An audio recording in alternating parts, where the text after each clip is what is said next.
enjoy the play.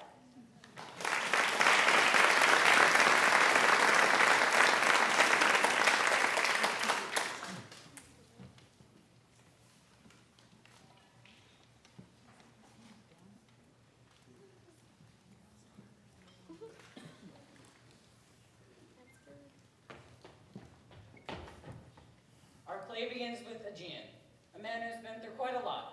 He's just arrived in Ephesus from the city of Syracuse in search of his wife, sons, and servants. It just so happens that his hometown of Syracuse has deep been a friction with Ephesus. As a result, he has been sentenced to death unless he pays a fee.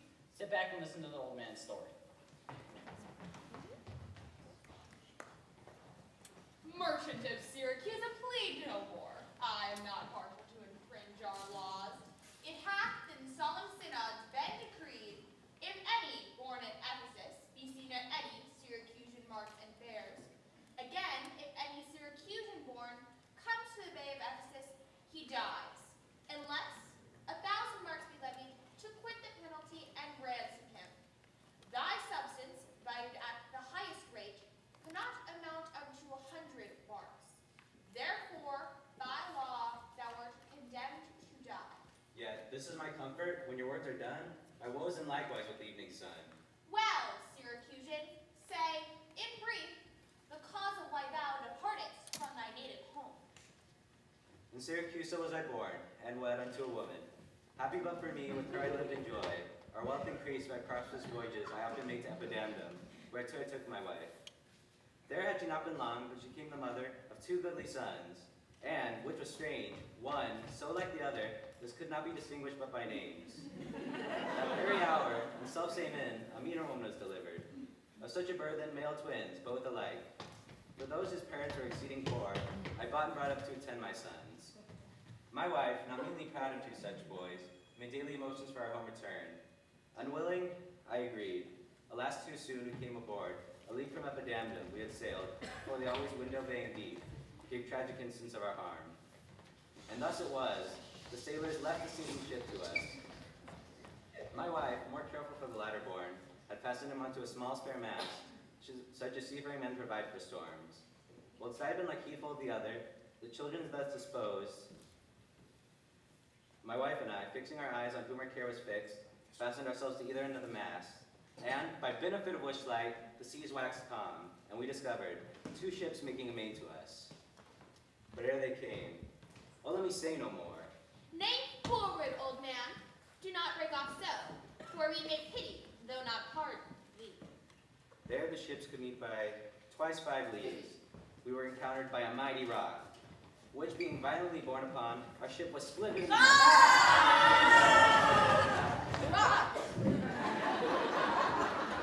in our sight, they 3 were taken up. At length another ship had seized on us. Therefore, homeward to Syracuse had they been their course. Thus have you heard me, severed from my bliss, that by mishaps was my life prolonged, to tell sad stories of my own misfortunes. What hath befallen of them and thee till now? My youngest born, and yet my eldest care at 18 years, became inquisitive after his brother, and importuned me, that his attendant, so his case was like, might offer him company in the quest of him, whom whilst I labored on the love to sea, I hazarded the loss of whom I loved. 5 summers have I spent in the farthest Greece, roaming clean through the bounds of Asia, and coasting homewards, came to Ephesus, hopeful to find, yet locally even sought, that happy were I in my timely death, could all my travels warrant me they lived. Hapless Aegean, I will favor thee in what I can. Therefore, merchant, I'll limit thee this day to seek thy help by beneficial help. Try all the friends thou hast in Ephesus. Beg thou or borrow to make up the sum and live. If no, then thou art doomed to die. Jailer, take him to thy custody. I will, my lord. Hopeless and helpless doth Aegean wend, but to procrastinate his lifeless end.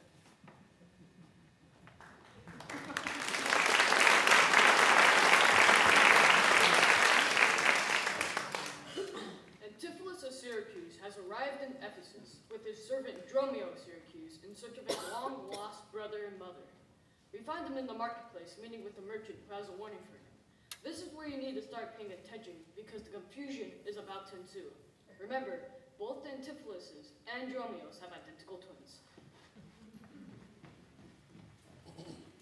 Here, sir, city of Epidamna, this very day, a Syracusan merchant, according to the statute of the town, dies.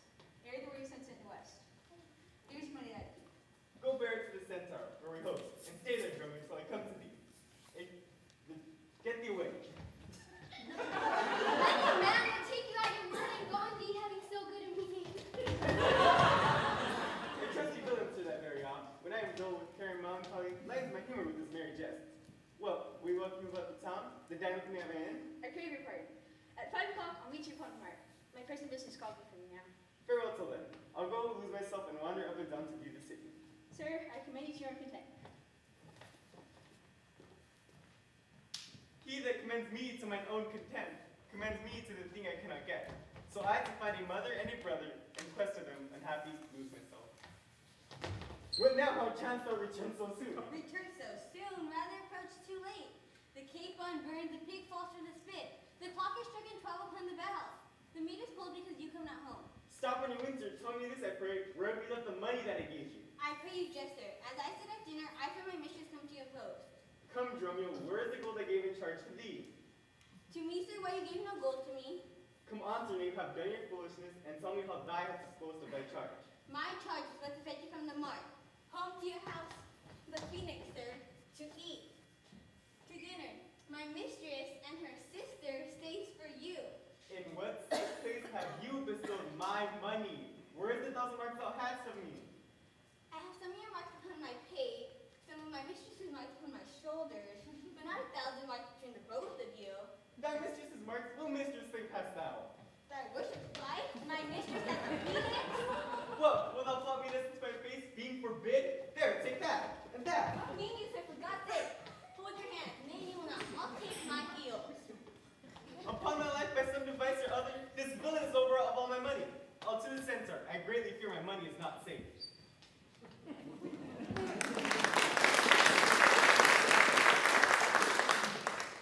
At the Phoenix, Adriana, Antipholus' Ephesus' wife, is worried because her husband is not yet home. She suspects he's cheating on her and becomes jealous. Luciana, her sister, attempts to calm her down.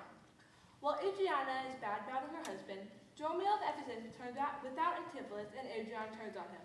Dromio explains that all his master wants is his gold and refuses to come home. But Dromio met Antipholus of Syracuse, not Antipholus of Ephesus, his master and Adriana's husband. Neither my husband nor the slave returned.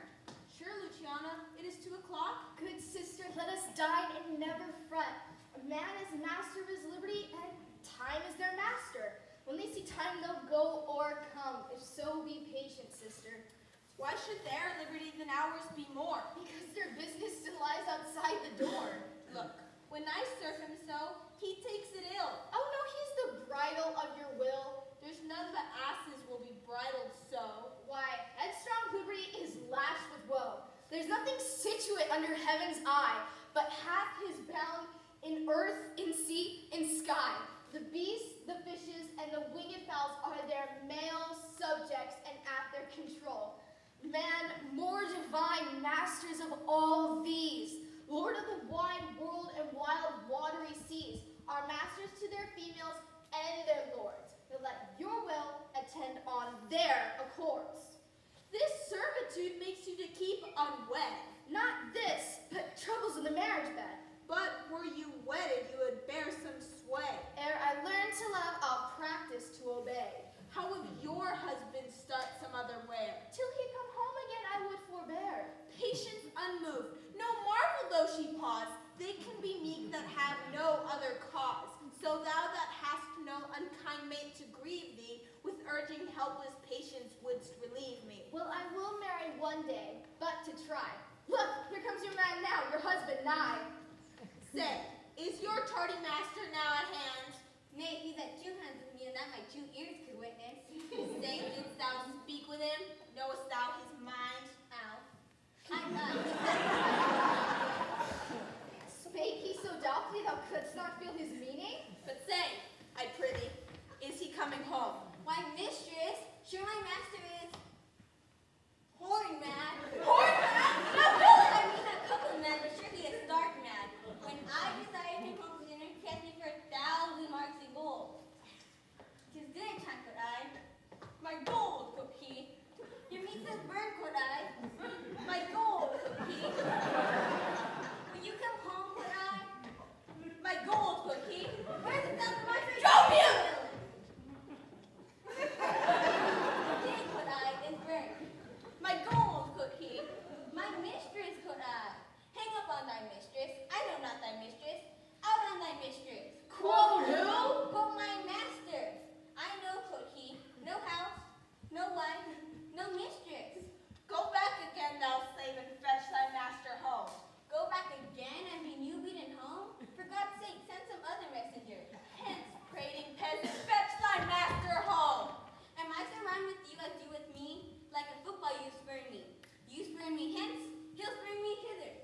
If I last in this service, you must case me in leather.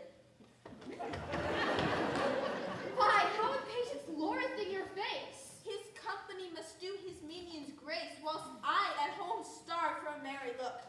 Hath homely age the alluring beauty took from my poor cheek, then he hath wasted it. But to unruly deer he breaks the pail, and feeds from home, poor I am but his stale. Self-harming jealousy, fie, beat it hence. Sister, you know he promised me a chain. Would that alone he would detain, so he would keep fair quarter with his bed?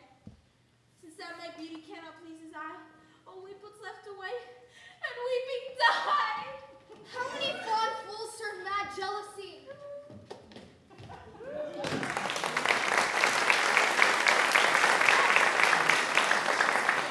In this scene, Dromio of Syracuse comes home to find his master, Antipholus of Syracuse, extremely annoyed. Antipholus says that Dromio was messing around, but Dromio says that he was just doing his job and has no recollection of home, dinner, or wife. Feeling better after beating Dromio of Syracuse, Antipholus of Syracuse is shocked by the arrival of Adriana and Luciana, who mistake Antipholus of Syracuse for Antipholus of Ephesus, Adriana's husband.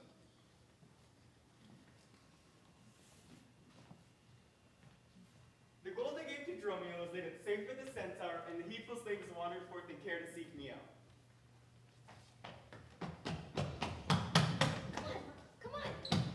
Come out, sir.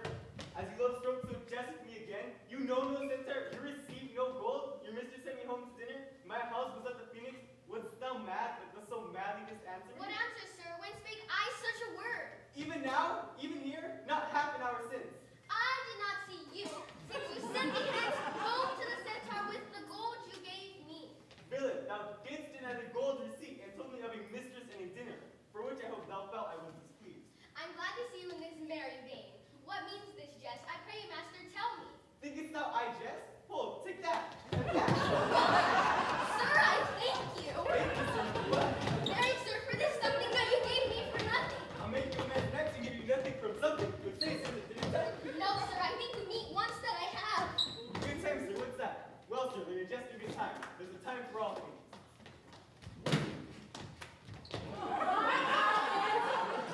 Strange and frank, some other mistress hath thy sweet aspects. I am not Adriana, nor thy wife. How comes it now, my husband? Oh, how comes it that thou art then estranged from thyself? Keep then for league and truce with thy true bed. I live disdain, thou undishonored. Plead you to me, fair dame, I know you not. In Ephesus, I am but 2 hours old. As strange unto your town as to your talk. Fie, brother, how the world has changed with you. When were you wont to use my sister thus? She sent you by Dromio home to dinner. By Dromio? By me. By thee, and this thou didst return from him, that he did buffet thee, and in his blows denied my house for his, me for his wife. Did you converse, sir, with this gentleman? What is the course and drift of your compact? Aye, sir, I never saw her till this time. Villain, thou liest, for even her very words didst thou deliver to me on the mark. I never saw her or spake with her in all my life. Then how could she thus call us by our names, unless it be by inspiration? How ill it agrees with your gravity to counterfeit thus grossly your slave. Come, I will fasten on this sleeve of thine. Thou art now my husband, I of thine. To me she speaks. She moves me for a theme. Was I married to her in my dream? Or sleep I now and think I hear of this? What error drives our eyes and ears amiss? Until I know the sure certainty, I'll entertain the offered fallacy. Dromio, go bid the servants spread for dinner. Oh, for my beads, I cross me for a sinner. This is the fairyland. Oh, spite is fights. We talk with goblins, owls, and sprites. If we obey them not, this will ensue. They'll suck our breath or pinch us black and blue.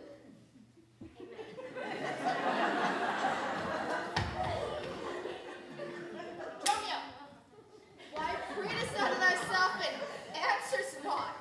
Come, sir, to dinner. Romeo, keep the gate. Husband, I will dine above with you today. Sirrah, if any ask you for your master, say he dines forth and let no creature enter.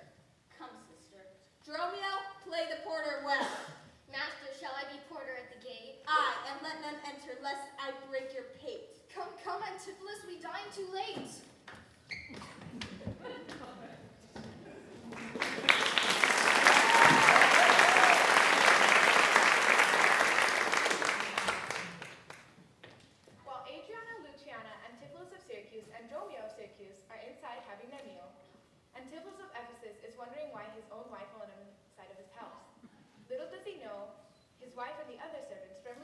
he's already inside dining with her. Angry and offended, Antipholus of Ephesus goes to the Porpentine, the house of the courtesan. Meanwhile, Antipholus of Syracuse expresses his feelings for Luciana, but she still thinks that he is her brother-in-law. Later, Dromio of Syracuse comes in flustered after a confrontation with Luce, the kitchen maid. She has just expressed her love for Dromio, the wrong Dromio, and Angela has delivered the necklace to the wrong Antipholus.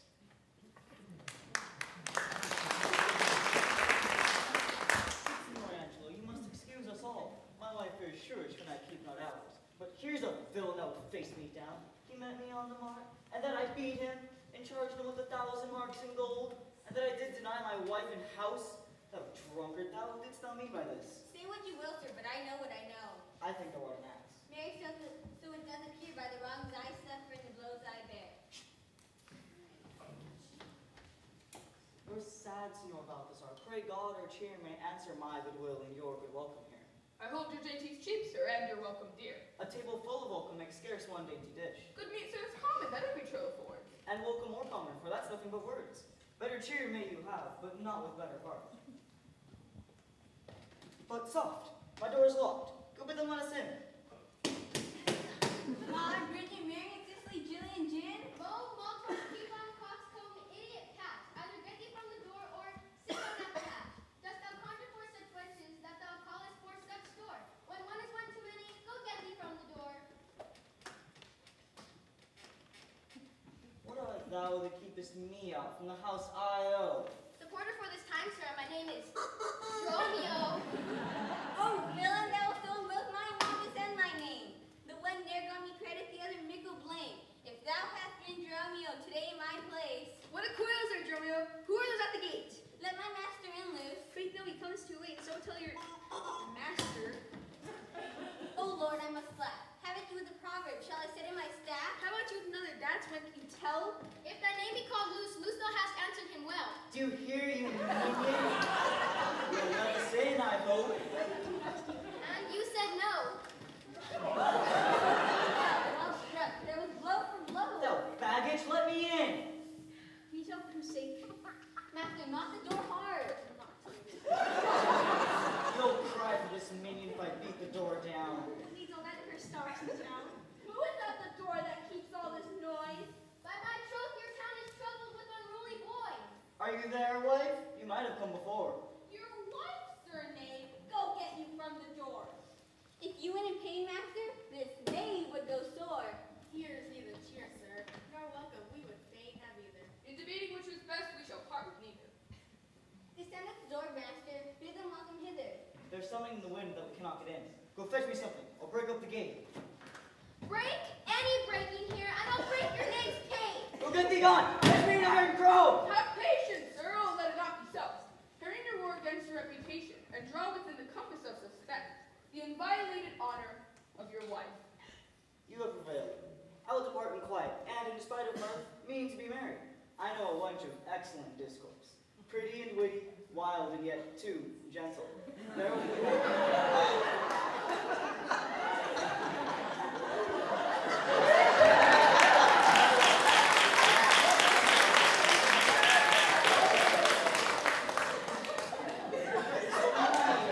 wife, but I protest, without desert, hath oftentimes upbraided me withal. To her we will to dinner. Get you home and fetch the chain. By this I know 'tis made. Bring it, I pray you, to the Porpentine. For there's the house, that chain will I bestow, be for nothing but to spite my wife upon mine hostess there. Good sir, make haste, since my knowing doors refuse to entertain me. On them elsewhere, to see if they'll disdain me. I'll meet you at that place an hour hence. Do so. This jest shall cost me some expense.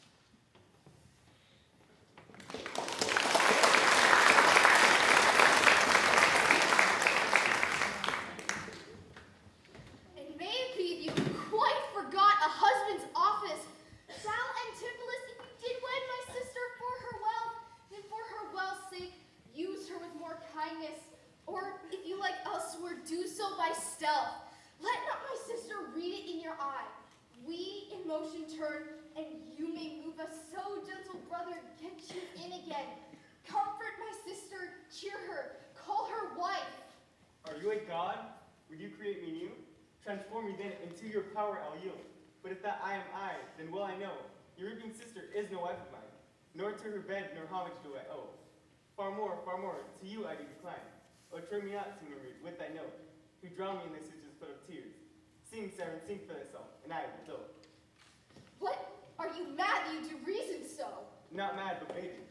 How I do not know. It is a fault that springeth from your eye. For gazing on your beams, fair son, being bad. Gaze where you should, and that will clear your sight. As gives wings to love, as look at night. Why you called me love? Call my sister so. Thy sister, sister.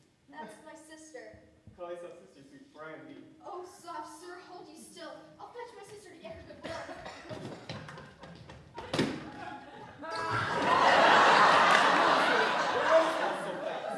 Do you know me, sir? Am I Dromio? Am I myself? Am I your man? Thou art Dromio, thou art thyself, thou art my man? I am an ass. I'm a woman's man, and besides myself. What woman's man and how besides thyself? One that claims me, one that haunts me, one that will have me. What namely she to thee? A very reverent body, sir. She a wondrous fat marriage. What dost thou mean by a fat marriage? Mary, sir, she's the kitchen wench and all grease. And I know not what use to put her to, but to make a lamp from her and run from her by her own light. If she lives till doomsday, she'll burn a week longer than the whole world.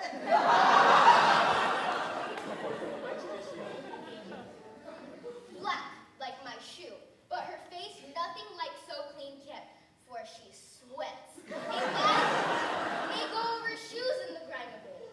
That's a fault water can make. No, sir, 'tis in grain. Noah's flood could not fix it. No, sir, but her name and 3/4, that's an L and 3/4, would not measure her from hip to hip. Then she bears some bread. No longer from head to foot, then from hip to hip. She is spherical. To conclude, this drudge or diviner laid claim to me, called me Dromio, swore I was assured to her, told me what privy marks I had about me, as the mark on my shoulder, the mole in my neck, and the great wart on my left arm, that I, amazed, ran from her as a witch. Go hide thee presently, close to the road. If all know us and we know none, I think 'tis time to trudge, pack, and be gone. As from a bear a man would run for life, so fly I from that would be my wife. There's none but witches do inhabit here, and therefore 'tis high time that I were hence. She that doth call me husband, even my soul doth for a wife abhor. But her fair sister, possessed with such a gentle sovereign grace, of such enchanting presence and discourse, hath almost made me traitor to myself. Lest myself be traitor to self-wrong, I'll stop my ears against the mermaid's song. Master Antipholus. Aye, that's my name. I know it well, sir. Lo, here's the chain. I thought to have changed it at the Porpentine. The chain had finished made me stay thus long. What is your will that I shall do with this? What please yourself, sir, I have made it for you. Made it for me, sir, I who spoke it not. No once nor twice, but 20 times you have, sir. Go home with it and please your wife withal. And soon at supper time I'll receive my money for the chain. I pray you, sir, receive the money now, for fear you may ne'er receive chain nor money more. You're a merry man, sir. Fare you well. What I should think of this, I cannot tell. But this I think, there's no man so vain to refuse so fair offered chain. I'll to the mark for Dromio's stay. If any should put out, then straight away.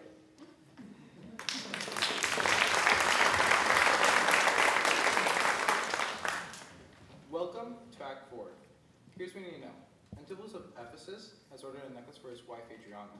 Unfortunately, Angela gave the necklace to his twin, Antipholus of Syracuse. Antipholus of Ephesus refused to pay for the necklace they never received, and as a result is arrested. He sends Dromio of Syracuse, the right Dromio, to his home to ask his wife to bail him out of jail.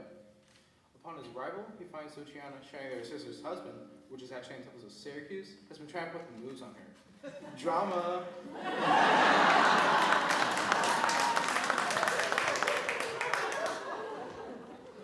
You know, since Pentecost the sun is due, and since I have not much importuned you, nor now I had not, but that I am bound to Persia, amongst others of my voyage. Therefore my present satisfaction, or I'll attach you by this officer. Even just the sum that I do owe you is going to be by Antipholus. In an instant that I have met with you, he handed me a chain. At 5 o'clock I shall receive my money from the same. While I go to the goldsmith's house, go thou and buy a rope's end. That will I bestow among my wife and her confederates for locking me out of my doors by day. But soft, I see the goldsmith. Get thee gone. Buy thy robe and bring it home to me. A man is all beloved that trusts to you. I promised your presence and the chain, but neither chain nor goldsmith came to me. Saving your merry humor, here's the note. How much your chain weighs to the utmost carat, finest of the gold, and chargeable fashion, which doth amount to 3 odd ducats more than I stand indebted to this gentleman. I pray you, see him presently discharged, for he is bound to sea and stays before it. I'm not furnished with the present money. Besides, I have some business in the town. Good senor, take this stranger to my house, and with you take the chain, and bid my wife disperse the sum on the receipt thereof. Perchance I'll be there as soon as you. Then you will bring the chain to her yourself? No, bear with you as I come not time enough. Well, sir, I will. Have you the chain about you? And if I have not, sir, I hope you have, well, as you may return without your money. Come, you know I give it to you even now. Either send me the chain or send me by some token. Fine, now you run this humor out of breath. Come, where's the chain? I pray you, let me see. My business cannot brook this dominance. Good sir, say whether you will answer me or no. If not, I will leave him to the officer. I answered you. What should I answer you? The money that you owe me for the chain. I owe you none till I receive the chain. No, I gave it to you half an hour hence. You gave me none. You wrong me much to say so. You wrong me more, sir, in denying it. Consider how it stands upon my credit. Well, officer, arrest him at my suit. I do, and charge you in the Duke's name to obey me. This touches me reputation. Either consent to pay the sum for me, or I am tagged you by this officer. Consent to pay thee that I never had? Arrest me, foolish fellow, if thou darest. Here is thy fee. Arrest him, officer. I would not spare my brother in this case if he should scorn me so apparently. I do, sir. You hear the suit. I do obey thee till I give thee bail.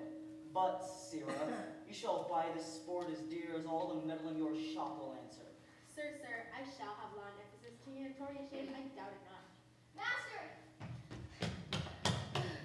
Master! There's a bark of epidamnum that stays but till her owner comes aboard. And then, sir, she bears away. Our frottage, sir, I bought the oil, the balsam, and the aquavitae. The ship is in her trim. The merry wind blows fair from land, but they stay for not at all, for your owner, master, and yourself. How now? A madman?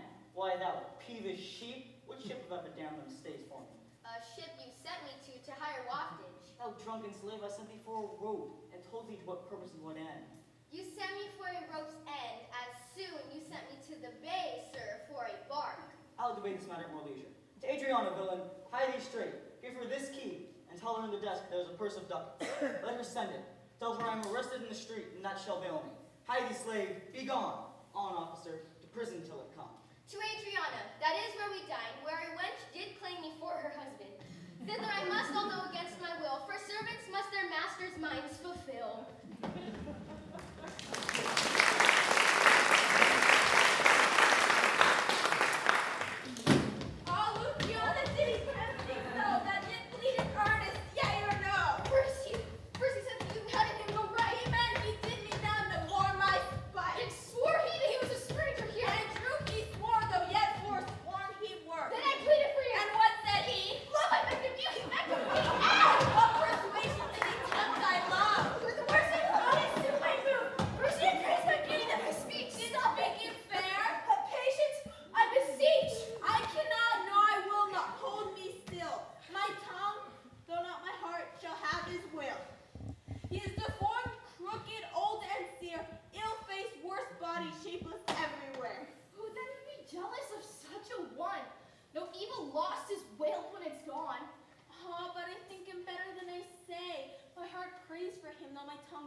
Go fetch it, sister.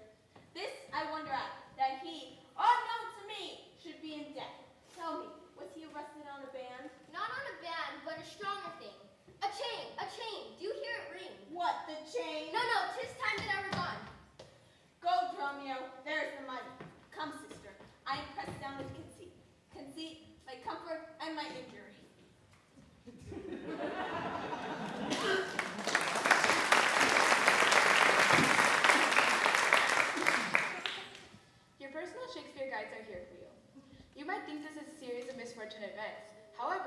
organize confusion for you. In the next two scenes, Antipholus of Syracuse decides to leave Ephesus because everyone in the city is crazy, but he ends up stepping into an even larger mess. The courtesan he previously jilted is trying to get her ring back from Antipholus of Syracuse who doesn't have it. Adriana is upset with Antipholus of Ephesus, her true husband, because she thinks he has gone mad. So she summons an exorcist, the witty Dr. Pitch, to cure her husband's ill. What a great wife, right?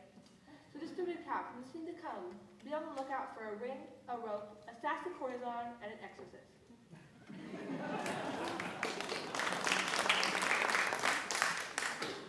There's none but does salute me as if I were the well-acquainted friend, and everyone does call me by name. Some tender money to me, some invite me. Even now, a tailor called me in his shop and showed me silks he bought for me. Sure, these are but imaginary wiles, and Lapland's sorcerers can have it here. Master, here is the gold you sent me for. What gold is this? Is only she puts forth things. May we be gone? Why, sir, I brought you word an hour hence that the bark expedition put forth tonight. There are the angels you sent me for to deliver you. This fellow is distract, and so am I. And here we wander in illusions. Some blessed power deliver us from hence.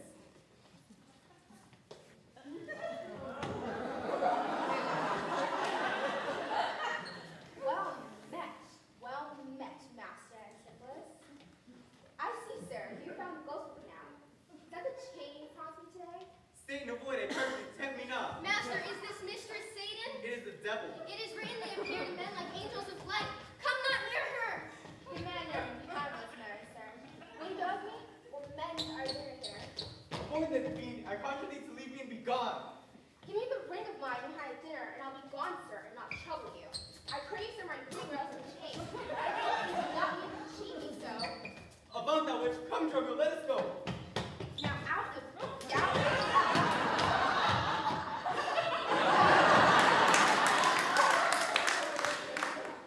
Now out of doubt, Antipholus is mad, else would he never so mean himself. A ring he has of mine worth 40 ducats, and for the same he promised me a chain. Both one and other he denies me now. The reason that I gather he's mad, besides this present instance of his rage, is a mad tale he told today at dinner of his own doors being shut against his entrance. Belike his wife, acquainted with his fits, on purpose shut the doors against his way. My way is now to hie home to his house and tell his wife that, being lunatic, he rushed into my house and took perforce my ring away. This course I finished choose, for 40 ducats is too much to lose.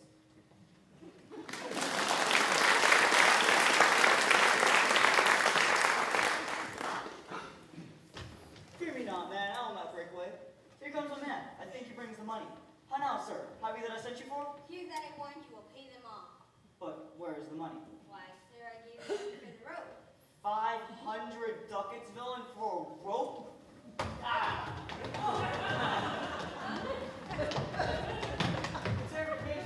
Nay, determination and adversity. No, it's not. Nay, rather persuade him to hold his hand. No, horse and senseless villain. I would I were senseless, that I might not fear your blows. Thou art sensible in nothing but blows, and so is an ass. I am an ass indeed. You may prove it by my long ears. I have certain from the hour of activity for this instant, and I have nothing in his hand for my service but blows. I am awake with it when I sleep, raised with it when I sit, driven out of doors with it when I come from home, welcomed home with it when I return. Nay, Come, go along. My wife is coming yonder. mistress, we should be also like the parrot, you wear the rope's end. Wilt thou still talk? How see you now? Is the husband not mad? His instability confirms no less. Dr. Pitch, you are a conqueror. Establish your ministry sets again, and I will please you what you demand. Alas, very sharp my troubles is ecstasy. Give me your hand! Feel your pulse.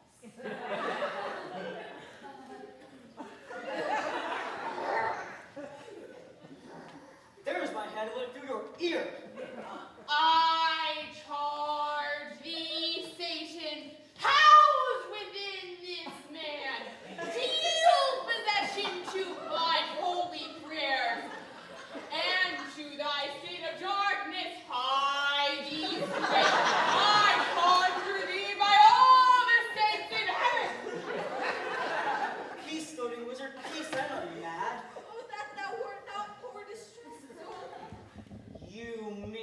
Are these your customers?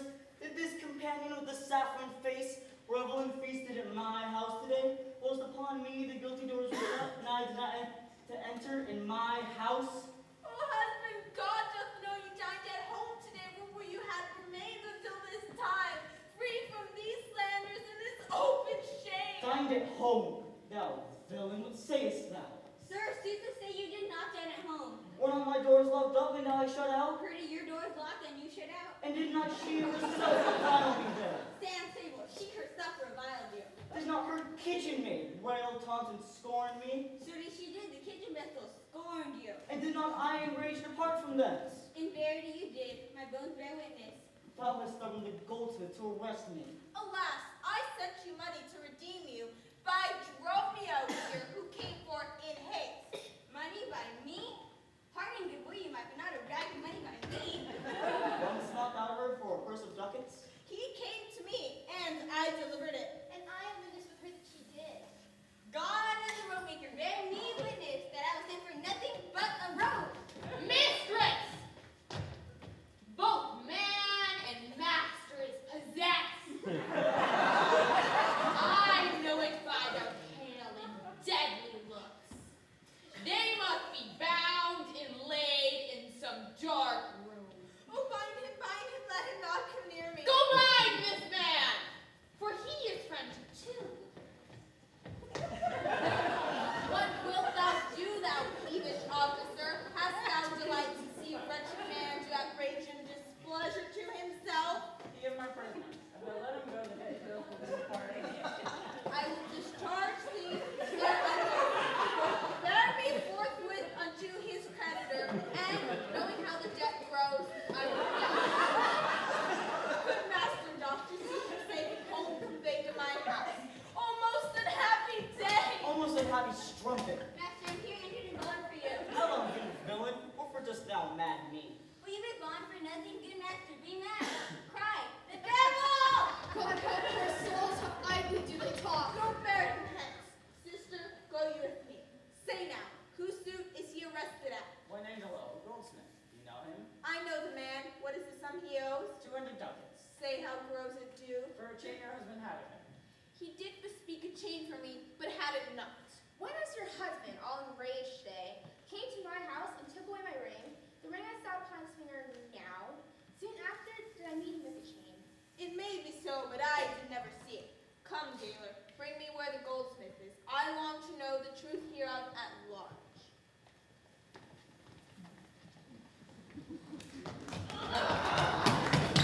See, these witches are afraid of swords. And chickens. That would be your wife, now ran from you. Go to the centaur, fetch your stuff from thence. I will not stay tonight in brother's house. Therefore, away to get our stuff aboard. Ah!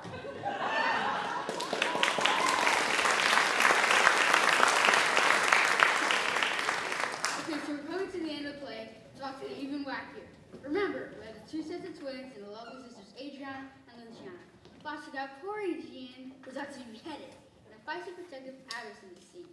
Mistaken identities are given when both the Antipoli and Dromos meet for the first time in a very long time. Will a happy ending be their fate? They all die? That can happen, right? After all, it is a comedy. But a comedy of errors, of course. So someone could die. Goodness, I hope not. Pictures just have to wait and see.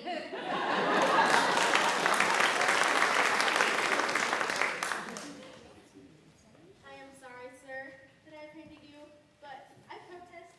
He had the chain in me, and most as honestly, he doth deny it. How is a man esteemed here in the city? A very reverend reputation, sir. His word might bear my wealth at any time. Speak softly yonder, as I think he walks. Look, there they are. Let's get it!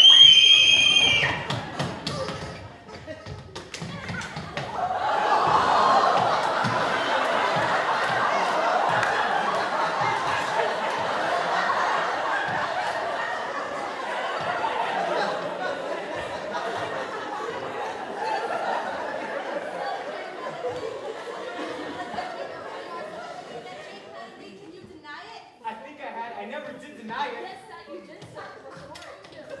Who heard me to deny it or for swearing? These ears of mine thou knowest did hear thee. Thou art a villain to impeach me thus. I'll prove mine honor and mine honesty against the president of Paris. I dare defy thee for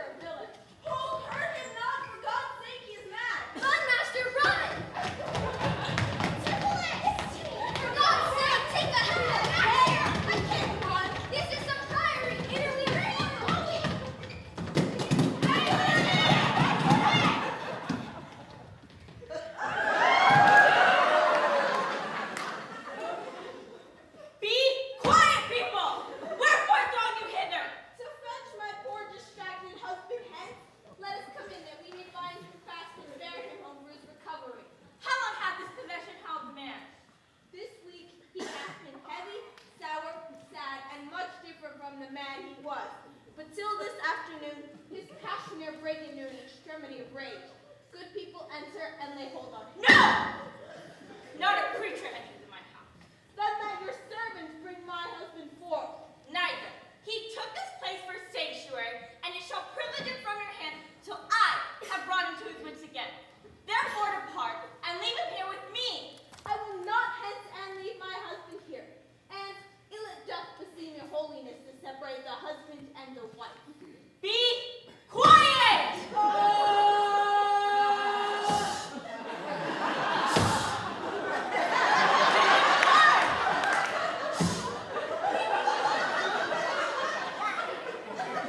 Thou shalt not have him!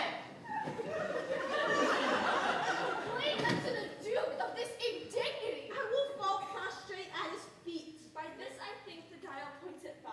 Anon, I'm sure, the Duke himself in person comes his way to the melancholy vale, that place a death and sorry execution, behind the ditch of the abbey here, to see a reverend Syracusan merchant, who put unluckily into this bit, against the laws and statutes of a town, beheaded publicly for his offense. Kneel unto the Duke before he pass the abbey.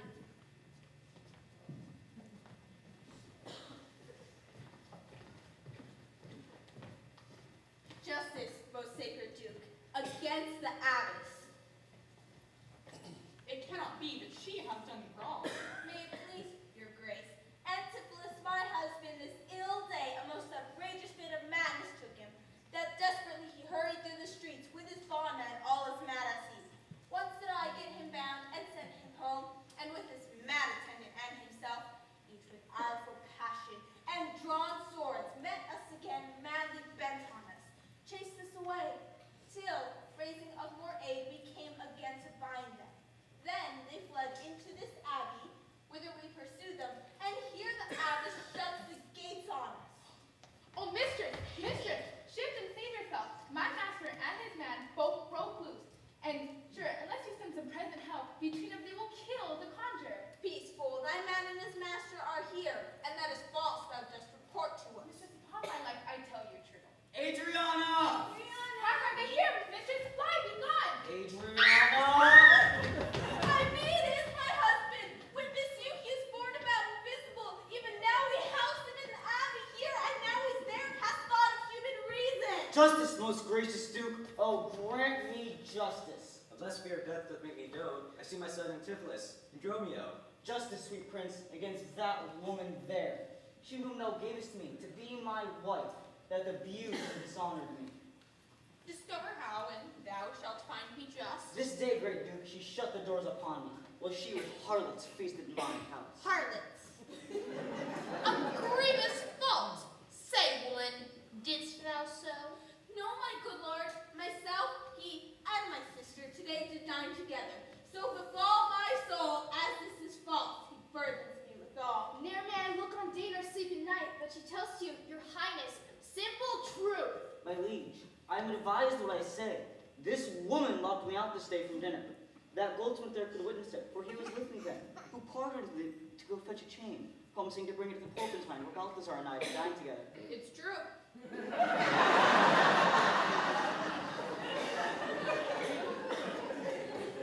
Our dinner done, I went to seek him. In the stream I met him, and in this company that gentleman. There did this perjured goldsmith swear me down that I this day of him received the chain, which, God he knows, I saw not. For the which he did arrest me with an officer. I did obey, and sent my peasant home for certain ducats. He with none returned. Then fairly I bespoke the officer to go in person with me to my house. By the way, we met my wife, her sister, and a rabble more of vile confederates. Along with them they brought one Hinge, and, gazing in mine eyes, feeling my pulse, and with no face as for out facing me, cries out, I was possessed. Then altogether they fell upon me, bound me, bore me thence, and in a dark and dankish vaulted home. My lord, in truth, thus far I've witnessed with him that he dined not at home but was left out. You say he dined at home. Yes. The goldsmith here denies that saying. Yeah. Zira? Yes, you. What say you? Sir, he dined with her there at the Porpentine. He did, and the right finger snatched that ring. 'Tis true, my liege, this ring I had of her. As sure, my liege, as I do see your grace. Why, this is strange. You, go call the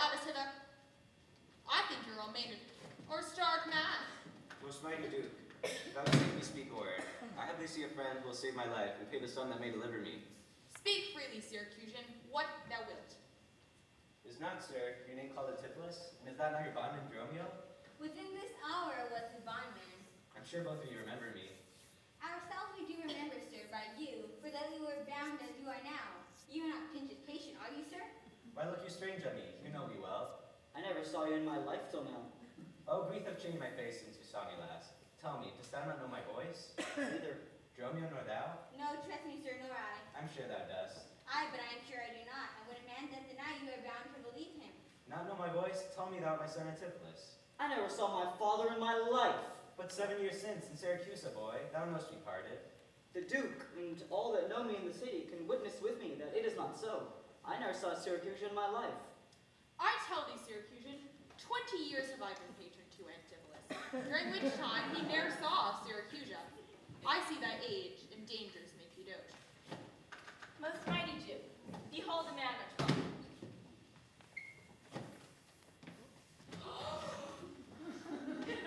I see two husbands, or mine eyes deceive me. One of these men is genius to the other, and so of these, which is the natural man and which the spirit, who deciphers them. I, sir, am Dromio. Command him away. I, sir, am Dromio. Pray let me stay. Aegean art thou not, or else a ghost? Oh, my old master, who hath bound him here? Whoever found him, I will lose his bonds and gain a husband by his liberty. Speak, old Aegean, if thou be'st the man that hast a wife who's called Amelia, that bore thee out of birth and two fair sons. Oh, if thou be'st the same Aegean, speak, and speak unto the same Amelia. Thou art, I dream not, thou art Amelia. And if thou art she, tell me, what happened if the sun floated with thee on the fatal rad? By men of Epidamnum, he and I and the twin Dromio all were taken up. But by and by, rude fishermen of corn, by force, took my son from them, and me they left with those of Epidamnum. What then became of them, I cannot tell. I to this fortune that you see me. Why, here begins his morning story right. These are the parents to these two children, which are accidentally met together. Which of you two did dine with me today? Aye, gentle mistress. And are you not my husband? No, I say nay to that. And so do I, yet you did call me so. And this fair gentleman, your sister here, did call me brother. When I told you then, I hope I shall have leisure to make good. If this be not a dream, I see and hear. I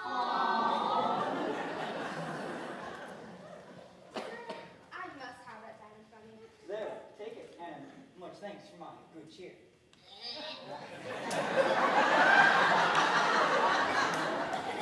Renowned Duke, vouchsafe to take the pains to go with us into the abbey here, and here at large discourse all our fortunes and all that are assembled in this place, that by the sympathize one day's error have suffered wrong. Go keep us company.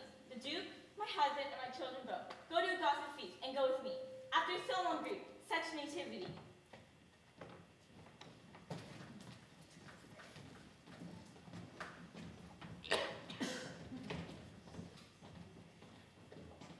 There is a fat friend at your master's house that kitchened me for you today at dinner. She now shall be my sister, not my wife. You can see on my glass, not my brother. I can see by you that I'm a sweet-faced youth. Shall you go any further gossiping? Not I, sir. You are my elder. That's a question. How shall we try it? We'll draw